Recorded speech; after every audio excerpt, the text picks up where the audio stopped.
Amazing. So I'll start with my first question. Sure. My first question is, beginning your journey towards your passion from Taj Mahal Palace, Mumbai, and the Langham Hilton Hotel, London, to your first venture, capability to being a chef at Tel Aviv, to building and establishing Moshes, to what we all know and love, you have really been unstoppable. We want to know how you discovered this passion, the moments where you decided this is it. So let me go back to when I was about 20, 21. So prior to 21, I was doing too many things in life. I was studying. I was being a science graduate, and then I was pursuing that to enter into medical university, which I couldn't afford the fees at that time, because that time we had a capitation fee. So I gave that idea up. I started flying. I went to flying school here. I flew for a few months. I got totally bored because my mind was far more active, and I said to myself that I can't imagine taking off, staring at the sky for X amount of hours, then landing for the rest of my life. So I dropped that career, and then I landed up in a agricultural settlement in Israel. Because I was doing so many things out here, I didn't want to kind of burden my parents anymore with all my pursuits in life. So I'll just go there, and there it's a community where you work together. You work in an agricultural settlement, and they give you accommodation, and they give you food, and they look after you. So you work. It's like a work and kind of, it's a way of life, I would say, where when you're 21, you really have you don't have money, you have nothing. So the kibbutz, that company, would take care of you. So I joined over there, and I was working in the avocado fields for 6 months. Okay. And then winter came in, it became very cold. So I requested them, can I go to a warmer place, because I can't work it's really ice cold out in the fields. So they put me in the kitchen where it was warmer. And I started dabbling with food, and a few weeks went by, and I actually began loving it. Much to the amazement of everybody else, because they thought they'd teach me a lesson and put me in a warm place, because nobody wanted to be in the kitchen. It was very hot, a lot of hard work and food. So not everybody wants to cook, but I began loving it. So that's where my first interest into food went. And then I came back to Bombay, and I thought I can't live there and work in that kind of a system. Condition. So I said, so let me come back to India. I'll do a course, and then I'll go back. So I'll have some qualifications. So I joined Sapphires. I joined a few months late. But when they did my trials, they realized I knew far more at that time than some of the professors as well, in terms of what I did. So I did a 1 year and a 2 year diploma, and then I joined the Taj. So this is my first entry. This is how I actually got into cooking, in that sense. That was your question. Wow, that is an interesting journey. It is so different, being through dimensions of your life, and after that getting into this. I think this is something which we did not know about. This is very beautiful. So there was a problem with me. The problem with me was that whatever I put my mind to, I did well. But that doesn't mean I enjoyed it, right? So I had a tussle within myself that if I did flying, out of the batch of 30, two of us got our licenses. I was one of them. So I did well. So then how do you convert what you do well into what you love to do? True. So that was my conflict. So I don't know if flying was, I did so well, but did I love it? Did I actually love it? So that was the conflict all the time at that time, until I discovered food. And then food was my calling, for sure. Wow. And that is your journey today. So. Oh, completely. I still, I eat, drink, sleep. I just love what I do. So this is. Wow, that's quite inspiring. Amazing. So I'm going to go to my next question, and I'm really intrigued. Tell us about your capability. How did you come up with the concept? What was the most interesting and the most challenging part of combining hospitality and entrepreneurship? So after my stint with Taj, I got a job with the Hilton in London. I was there with them for a few years, and then Hilton was doing a transfer. Uh, I was in London for some time, and actually, even though I like London, I was getting, I couldn't bear that it was very gloomy and dark, and we were in the kitchen to most part of our lives. So the kitchen was in the basement, so I didn't see sunshine for months. Uh, I didn't like that atmosphere. I learned a lot. I love what I did, but there was so much of gloom in that country, darkness. And so I thought I'll shift jobs. And then they said they'll transfer me somewhere else. And I said, no, I'll take a break. And I came back to India. So when I came back to India, I said, what do I do? Because I had nothing again. I'm back to zero. So there was a small a tin shed which my grandfather owned in Vendi Bazaar. Uh, Oh, so it was shut. It was like a small tin shed. So I decided maybe I'll start something there, catering or whatever. So I did the place up, and uh, I said, what do you do? How do you start with nothing? Okay. So I bought a few gas ranges. I employed two cooks, and I thought maybe I'll start with doing office lunches. And okay. I approached many people at that time, and nobody wanted a fresher because no experience, right? So they won't trust True. you. Until one fine day, there was a lady in the Bank of Nova Scotia, and they were unhappy with their caterer.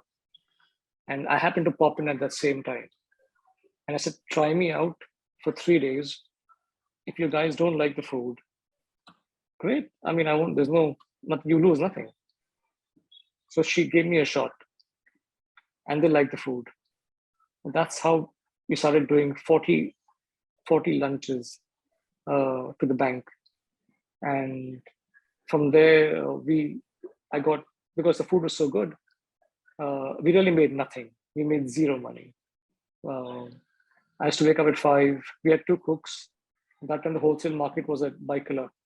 So I used to I had an very old jalopy, uh, truck to the market at 5 a.m. and do all my market purchases. And from there to Crawford Market in the morning, buy all my needs, come back, help the guys cook, pack the bags, pack the tiffins, go into my car, go to the place, serve the people, pack my dabbas again, come back and plan for the next day.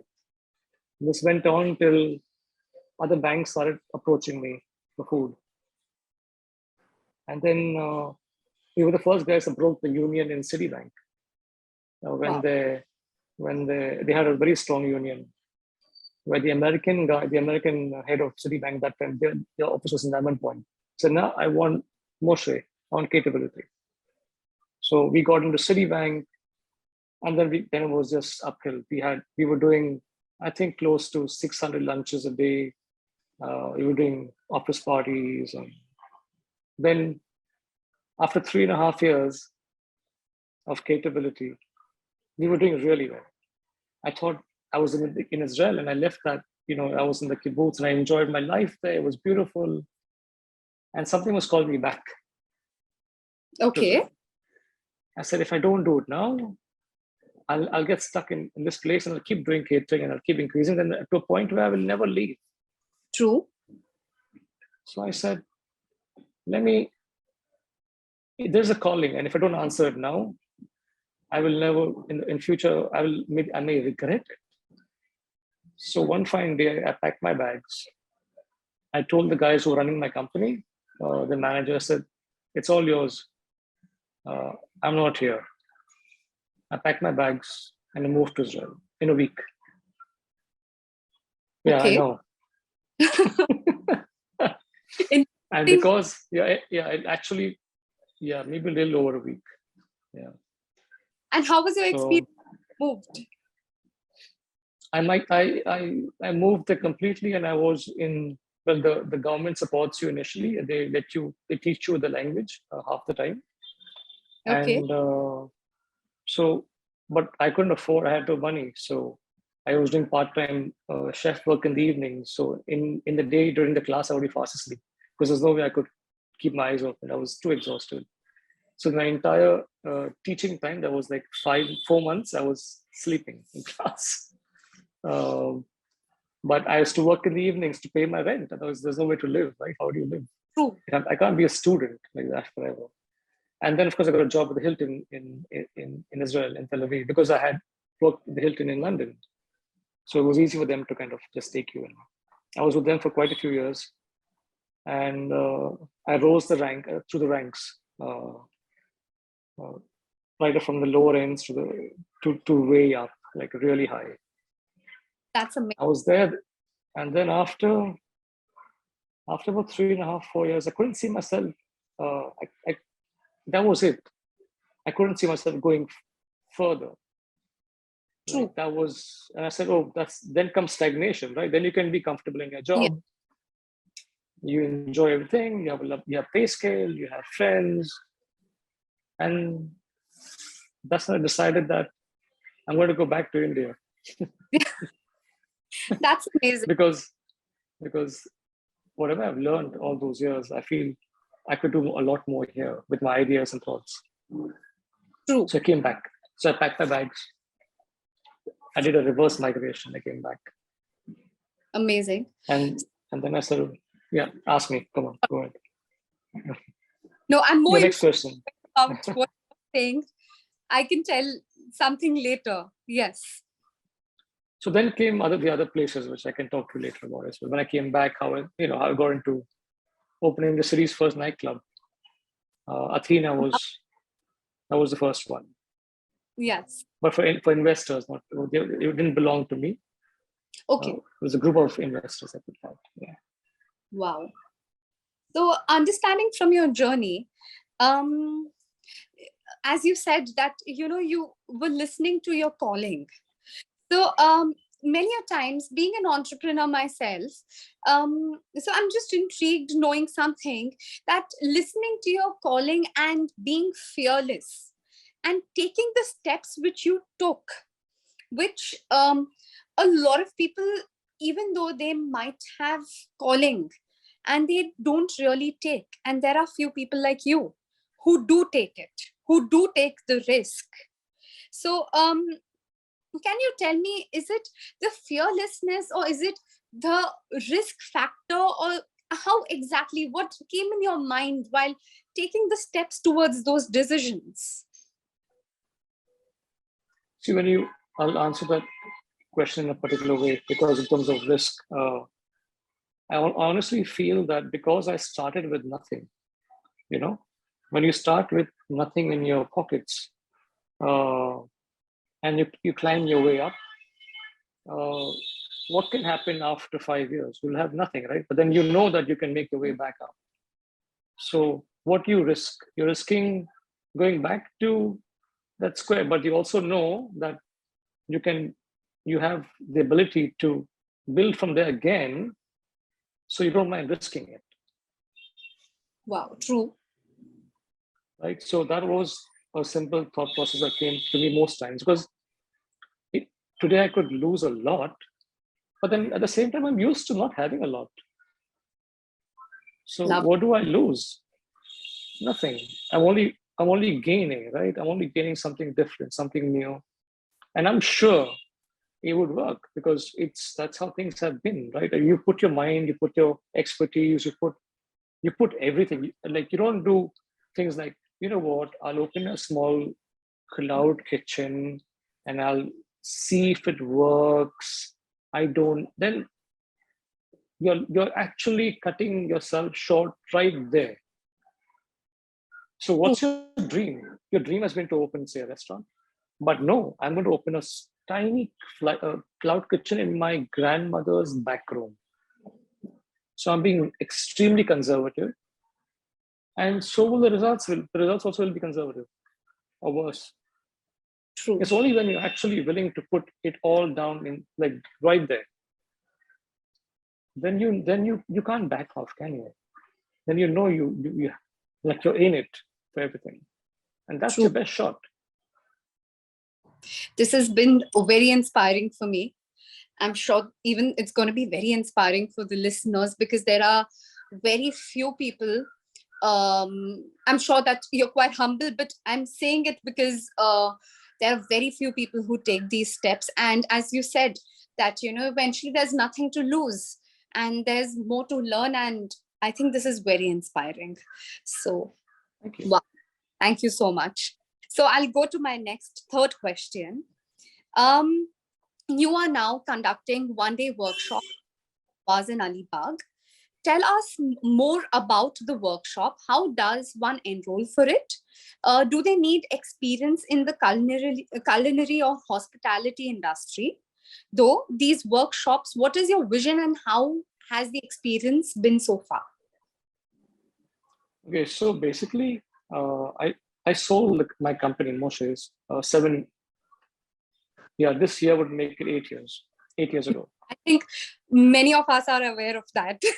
I mean, yes. So the idea was that when you there was a plan even before that. Okay, so the plan also was that I will run this company and I'll do it really well for 10 years.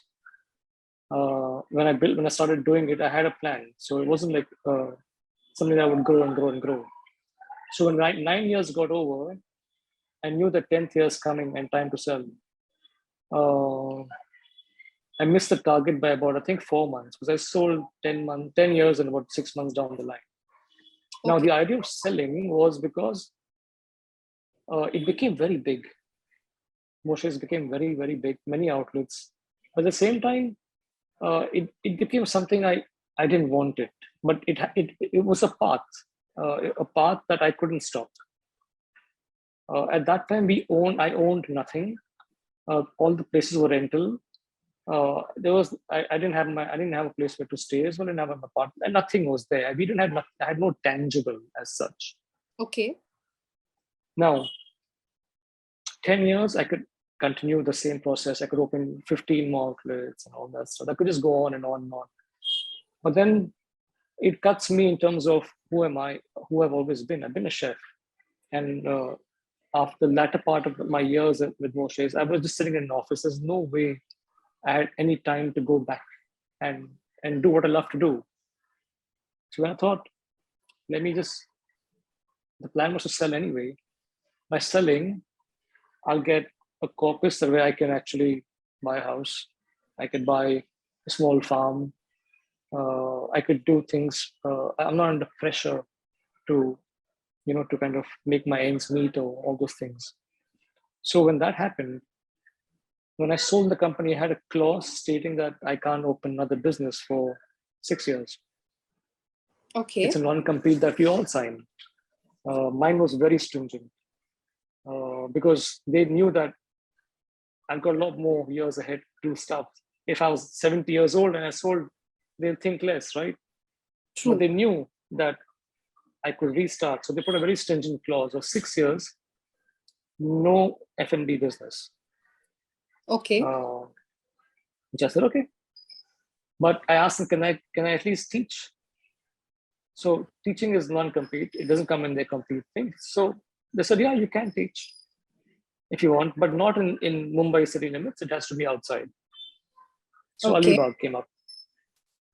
And the classes started, the reason why I started them was to keep me busy. Of course. And to keep me occupied and keep my mind going and be creative. And so at that time I did a survey of all the cooking classes in Bombay, every single one. And I went to all of them. Okay. And they were generally, most of them I went to myself. There were people who were shocked seeing me. Interesting. But I wanted to see what everyone did. So whatever I do has to be far, far better and far more rewarding to people, right? True. So that's why Alibag came up. It became an experience. It became a day out. It was hands-on. The classes were just like, you sit around and somebody demonstrates or whatever. And it was a unique experience where people enjoyed getting out for the day. The idea was learning something and getting out for the day. It wasn't So anyone could have come, like you asked me, anyone could join. You don't Yes. have to be an experienced person. In fact, we got batches, groups of lawyers, large groups of doctors, uh, like business guys. I won't take names, but you can name the industrialists. They had come for their families for a day out. So all that happened. So they came out to for the classes. So it was more like it became an event place. We also had groups that came in from overseas. So Lovely. we attracted a lot of traffic from overseas. So the ships that dock into Mumbai out here, the passenger ships, the cruise Yeah. ones.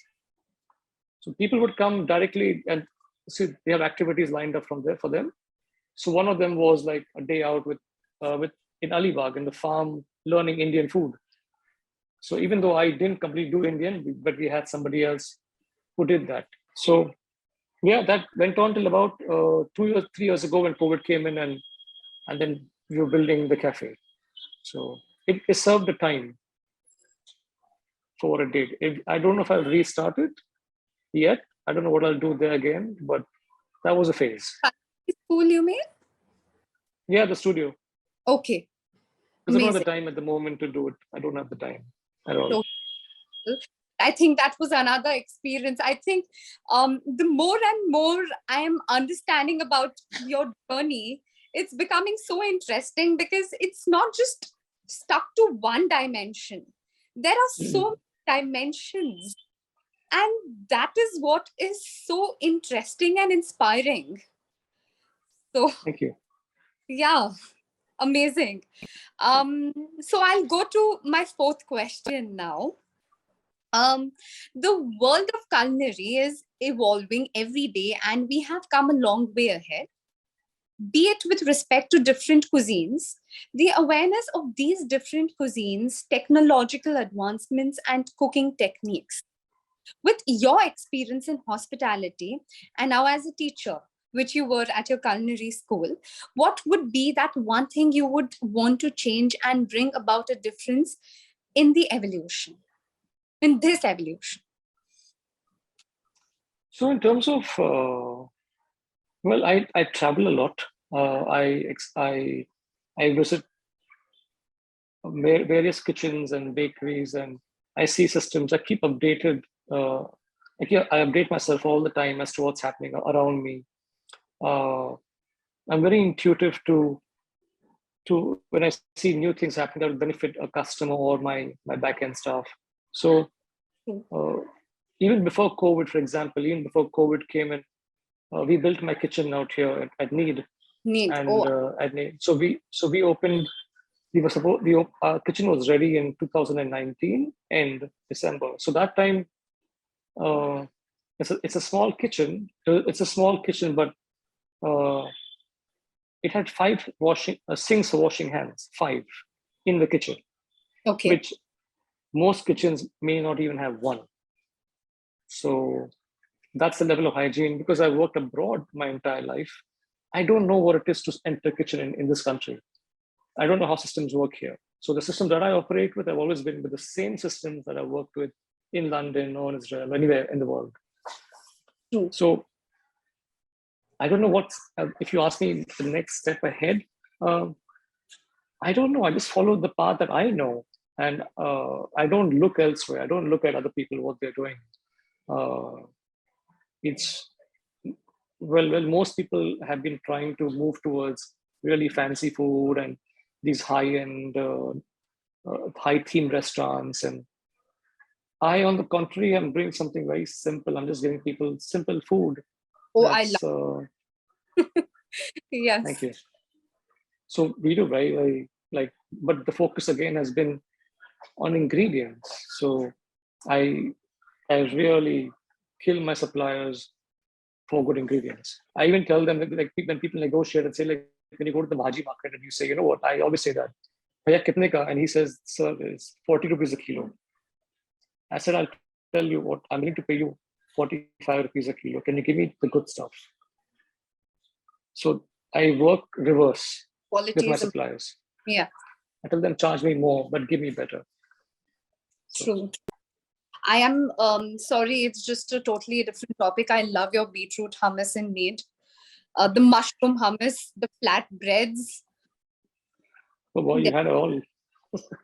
I love your food. So I Thank you. just, while talking to you, I'm just thinking about the food at Need. So yeah, Thank you. amazing. So okay. And as a teacher, I mean, I think while you said that, you would not, so in the future, I was anyways going to ask you that do you have any plans after Need and everything with the journey you have had? And while you said that, you're a kind of person who would listen to your calling and you don't know what's going to come up next. So would that be something which uh, you're saying now, or do you have any plans after Need? Do you have anything in your mind? Because we are intrigued. Yeah, I do. Yeah, I Okay. do. Would you like to say? I cannot share anything until it actually comes up because these things take time in terms of processes and thoughts, and it's a way I'm very finicky at the way I do things. True. And I don't follow the norm, so yeah, it's a little hard to do a few things. But yeah, I would say in about 3 months, in the middle okay. of in the middle of the monsoons, we'll have something to look forward to. I mean, in that sense, yeah, Thing something different altogether. I think all of us are looking forward to it then. But yeah, whatever your journey is, because we love Need anyway. We loved Moshe's. So Thank you. whatever you come up with, I'm sure we are going to love it. So Thank yes, you. Thank you so much. amazing. So I'll go to my last question. Um, Not just as entrepreneurs, but as individuals, we have the constant urge to grow. However, we have been taught and groomed to see growth as tangible results. And whereas we have explored different aspects, you have explored different aspects of yourself. Um, as an aspiring doctor, pilot, one of the culinary legends that we look up to, an entrepreneur and a teacher. This, I feel, is growth. What is your take on this and what drives this constant zest within you? So first of all, I think the most important thing is that you need to be humble in every format. Okay. Now, uh, in a large way, people are responsible for their own cells being stunted. For example, when I meet people at the cafe out here, and there's a mother, and then she say, "Oh, I'd like you to meet my son. He's a cordon bleu chef." And just that word itself has already stunted the guy. You see, when you pass out of cordon bleu, any of these things, you pass it as a student. True. You don't pass off as a chef.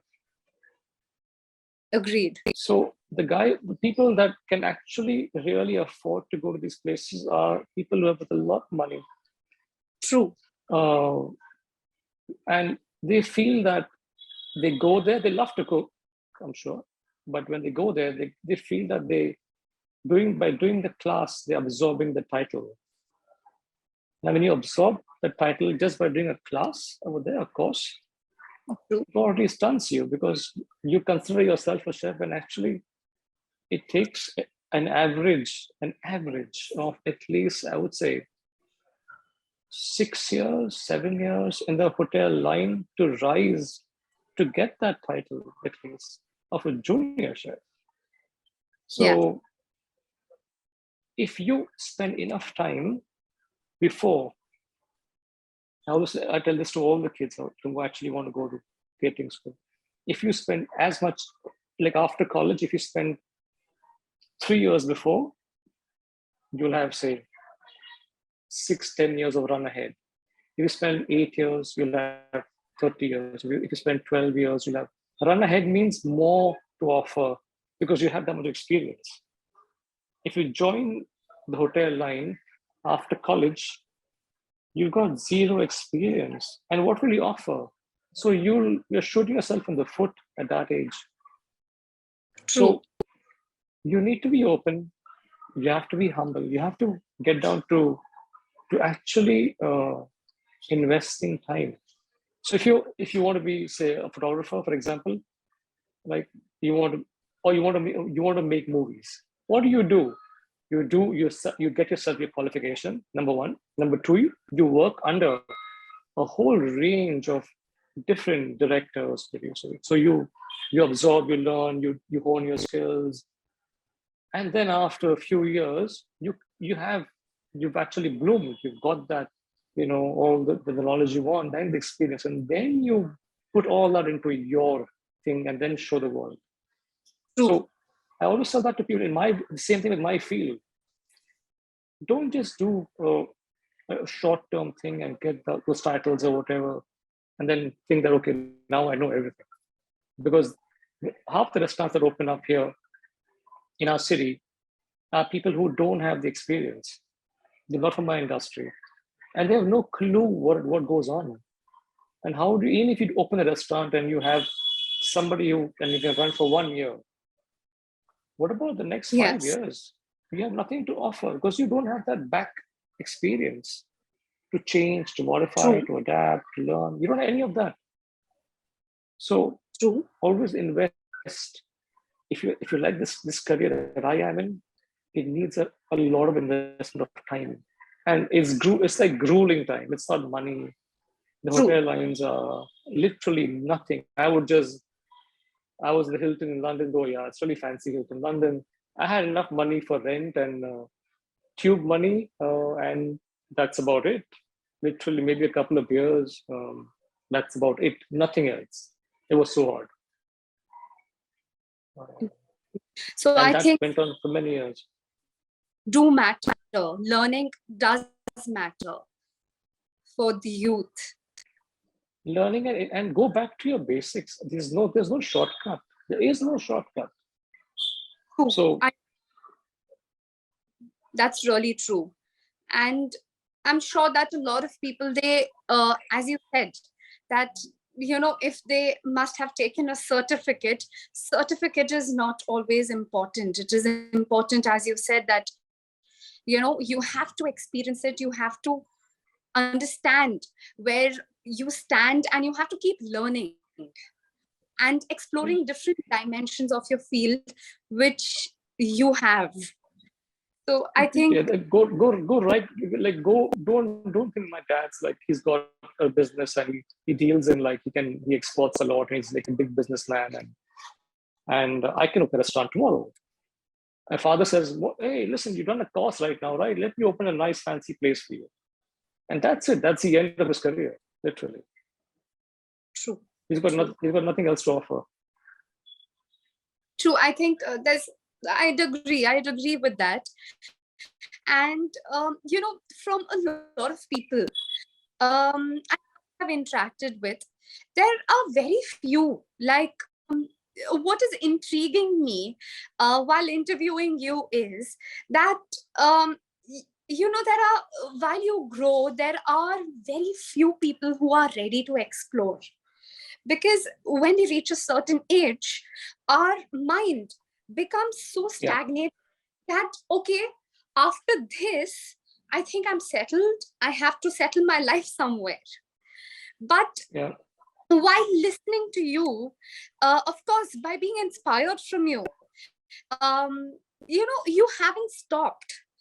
You, there are so many dimensions or spaces which you're going to fearlessly, where I'm sure that a lot of people would have fear that what next if I'm going to reach there, what's going to happen to me? And I agree. it's really very intriguing, and I'm sure that a lot of listeners are going to be motivated, because even I am motivated as an entrepreneur, that even I don't have any limits to stop. It's just everything in my mind which is stopping me. So I mean, that's amazing. So the equation is money, right? Like, what's your fear? Your fear is the money, right? And that Yes. always, and One. then And then when you sit with some business guys on the table, they tell you, listen, we can actually, okay, fine, we agree, you want to spend this kind of money, you want to put in like 50 lakhs, but maybe instead of buying teak wood chairs, we can get other chairs which are a little less in cost. The kitchen, we can get localized equipment. We don't need an oven from Spain or whatever. So you will try very often to cut those corners over there. That is something I have never ever believed in. And people ask me like, Moshe, will it ever make sense to you? Like you're putting all this inside. Do you think that one day will it ever pay you back? I've never thought of that. Wow. Never is even now. What I'm doing right now, the next I'm putting in so much of stuff into it, and it's okay if I get nothing back out of it. Wow. It's simple as that. I think I don't have any words. Ideally, I don't have any words because there are very few people who think like this. So, I mean, this is very motivating and inspiring. This is one of the interviews which I'm sure that a lot of interviews have motivated me, but of course there are different genres of people who you speak to and different perceptions of things, but there are few people, very few percentages of people who can stop and start from the beginning fearlessly without thinking of anything in their mind, but just learning, exploring, and just having the bliss of doing things. And I think that's how all of us should inspire to be, because that's what is beautiful. So that's amazing. Totally agree. Thank you. So thank you so much, Moshe Shek. Thank you. So that is why people call you a legend. I'm sorry, please don't No, I'm not a legend. I'm just Moshe. That's it. I'm sure. I mean, you're very humble, and we can see that. But thank you so much for this interview, because you're most welcome. Truly, yes, it has been truly amazing interviewing and knowing about your journey and the different places you have been at and the different experiences you have had is the most interesting part of this interview today. Thanks so much for your time. I'm sure that you have a lot of things in your schedule and you found time for God of Onions. So thank you so much. Thank you too. And have a nice day as well. You too, sir. Thank you so much. Thank you.